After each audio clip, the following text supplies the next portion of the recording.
How you doing? And welcome to Neither Real Music. I'm Ed, and these are the Bassics. Basics, you get it? So in conjunction with my Basics series for guitar, I am setting up some basics for the bass.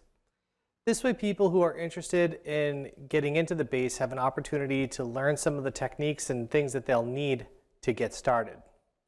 Before we get started here, please take a moment and subscribe and ring the bell. I am trying to grow this channel, so every subscription helps tremendously.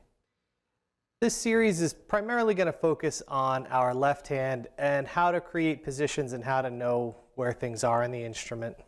How you play your instrument is up to you, whether you want to use your thumb, or you want to use individual fingers, or you want to use a pick. You decide how you want to create your sound. This series is so that you can learn where the notes are in your left hand. So we're going to be starting with a C major scale in second position on the bass. It is important for a bass player to know their notes and chords better than just about any other musician in a band. But let's start with our C major in second position, also known as C Ionian. So we're going to start with my second finger on my third fret of my third string C. Then you're going to go to your fourth finger on your fifth fret of your third string D. Next will be first finger on your second fret of your second string E. After that will be second finger on your third fret of your second string F, and then fourth finger on your fifth fret of your third string G. After that will be first finger on your second fret of your first string A. Then you're going to go to your third finger on your fourth fret of your first string B. And after that will be your fourth finger on your fifth fret of your first string C. So let's take a look at that again. C, D, E, F, G, A, B, C. When you follow a position on an instrument, especially a string instrument, it usually indicates that each one of your fingers is basically going to have an assigned fret. It's not going to leave that area. So second position means that it's going to be your first finger in your second fret, your second finger in your third fret, third finger in your fourth fret, and your fourth finger in your fifth fret. So we are working with frets 2, 3, 4, and 5 only. Let's take a look at that idea with a little bit of time and a tab so that you can get it right. 1, 2, 3, 4.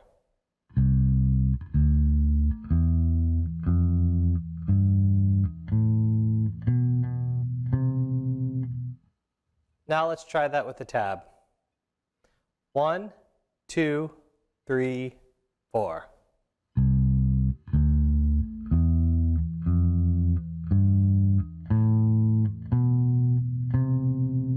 Now what we're going to do is work that same scale descending, basically in reverse.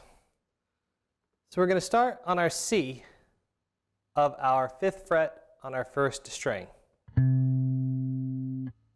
After that will be B, fourth fret of our first string. And then A, first finger on our second fret of our first string. Now we're going to move up a string to G. That's using our fourth finger in our fifth fret of our second string. F, second finger in our third fret of our second string. E is once again our first finger on our second fret of our second string. D is our fourth finger on our fifth fret of our third string. And C is our third fret on our third string with our second finger. If you follow your positions, I shouldn't really need to even say the fingers because they will stay exactly where they are. This is a pretty hard idea to lock your brain into doing. Your brain will default to what it feels is the strongest method to do this idea. So you're going to have to fight yourself in order to be able to use all of your fingers. If we look at that again, we have C, B, A, G, F, E, D, C. Let's try that with some time and a tab. 1, 2, 3, 4.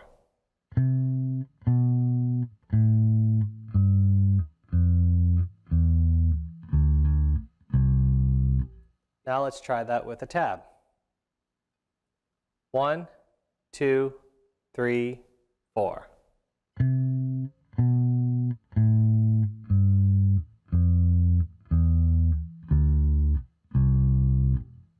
Now all we need to do is put this together. First we're going to play the scale ascending and then follow it with the scale immediately descending. We're going to be hitting our top note twice. 1, 2, 3, 4.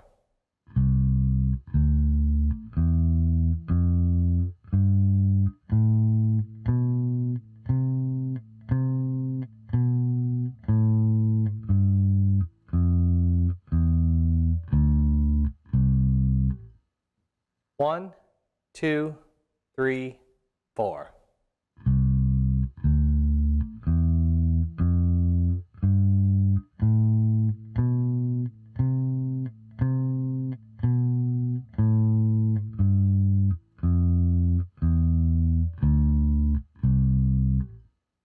Make sure you work this out slowly and evenly.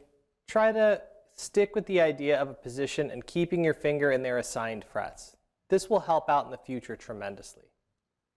I really hope you enjoy lessons like this and they're helping you out. If they are, please subscribe and ring the bell so that you know when your next lesson is started.